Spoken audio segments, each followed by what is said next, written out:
মুখ্যমন্ত্ৰীৰ বক্তব্যৰ পাছত অগপৰ ভিতৰচৰাত যে কালি দিনটোৰ পৰা ধুমুহা আৰম্ভ হৈছে এই কথাটো প্ৰায় স্পষ্ট হৈ পৰিছে কাৰণ আপুনি যদি চাই তেনেহ'লে 2016 চনত কমলপুৰ বিধানসভা সমষ্টিটো সেই সমষ্টিটো আছিলে অগপৰ দখলত আৰু বিধায়ক আছিলে সত্যব্ৰত কলিতা গতিকে 2021 চনত যেতিয়া অগপ আৰু বিজেপিৰ মাজত আসন বুজাবুজি হৈছিল আসন ভাগ বতৰা হৈছিল সেই মুহূৰ্তত অগপই কমলপুৰ সমষ্টিটো বিজেপিকে দিছিল অথচ অগপত তাত অগপৰ এগৰাকী নিজস্ব বিধায়ক আছিল সেই সমষ্টিত এতিয়া যিহেতু অগপৰ সেই কমলপুৰ সমষ্টিৰ সেই 2016 পৰা 21 চনলৈ যিগৰাকী বিধায়ক আছিল সত্যব্ৰত কলিতা এতিয়া তেওঁ এটা বক্তব্য স্পষ্ট কৰি কৈছে যে 2016 পৰা 2021 চনলৈ অগপৰ দখলত সমষ্টিটো আছিল আৰু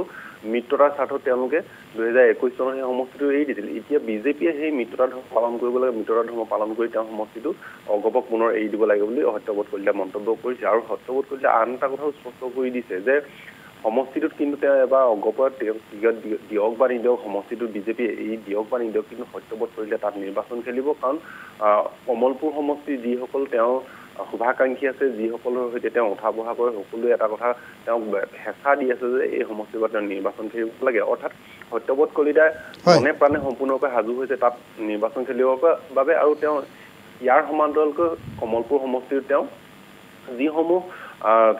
কাম কাজ কৰিব লাগে অৰ্থাৎ দলীয় সাংগঠনিক যিসমূহ কাম কাজ কৰিব লাগে সেই একেসমূহ সাংগঠনিক কাম কাজ কৰি আছে একেদৰে আপুনি যদি চাই কমলা কলিতাৰ দীৰ্ঘ সময় ধৰি কমলা কলিতাই এই সমষ্টিটো তেওঁ বকুচৰগাঁও সমষ্টিটো হওক বা পলাশবাৰী সমষ্টিটো হওক তেওঁ বিচাৰি আহিছে কিন্তু তেওঁ বিচাৰি পোৱা নাই কিন্তু 2016 পৰা আজি 2024-25 পালেহি 26 পাবহি এতিয়া 10টা বছৰ হ'ল 10টা বছৰ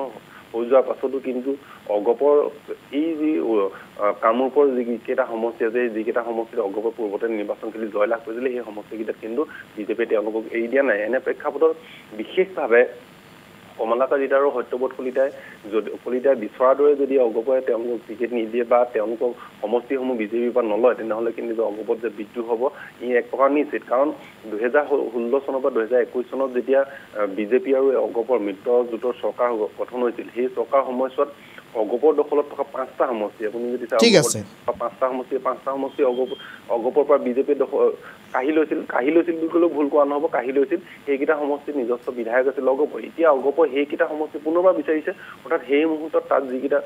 যিকেইগৰাকী বিধায়ক আছিলে সেই বিধায়কগৰাকীয়ে পুনৰবাৰ বিচাৰিছে এনে প্ৰেক্ষাপটতে তেওঁলোকৰ মাজত যে এটা সংঘাত হ'ব এই কথাটো কিন্তু নিশ্চিত হৈছে প্ৰাঞ্জল ধন্যবাদ জ্ঞাপন কৰিছোঁ আমি পৰৱৰ্তী বুলেটিনত পুনৰ আপোনাৰ সৈতে সংযুক্ত হ'ম আৰু অধিক কিছু তথ্যৰ বাবে